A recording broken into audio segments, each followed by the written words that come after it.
السلام عليكم ورحمة الله وبركاته. كيفكم حبايبي؟ شو أخباركم؟ يا رب تكونوا بخير وصحة وعافية إن شاء الله. اليوم راح أعمل معاكم مدفون الدجاج بطريقة كتير سهلة وبسيطة.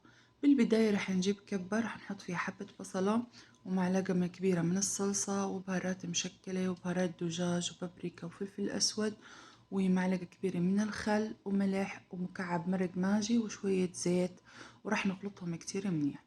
راح نجيب الدجاج وراح نشيل الجلد تبعه ونغسله كتير منيح ونشرحه زي ما شفتوا بالبداية.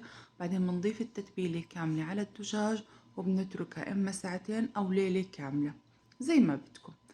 بعدين راح نجيب طنجرة على النار ونحط فيها معلقة منيحة من السمن أو الزيت زي ما بتحبوا. بنحط البهارات الصحيحة، هيل ورق غار ولومي، وبعد ما نحمصهم شوية راح ننزل عليهم الدجاج ونعطيهم تشويحة كتير مظبوط لحتى ياخدوا لون كتير حلو ويعني يشد معانا هيك، وبعدين راح ننقله في طنجرة تانية.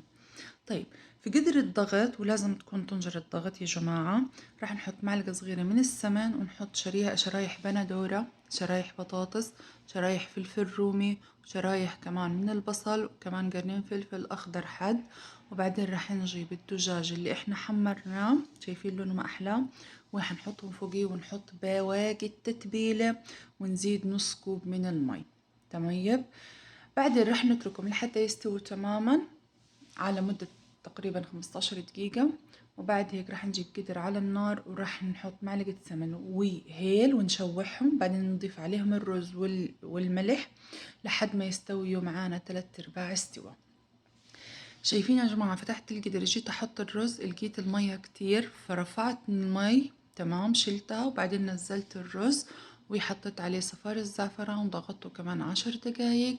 ما شاء الله تبارك الرحمن، طلع معانا مفلفل وريحة وطعم كتير خرافي. جبت الصدر وقلبت الطنجرة وبعدين بلشت أزينه بالبصل المقلي والرز اللي شلناه بالبداية وشوية مكسرات ورشيت على وجهه شوية بقدونس. ما شاء الله ما شاء الله، الطعم وريحة خيال، لازم تجربوها وبالعافية عليكم.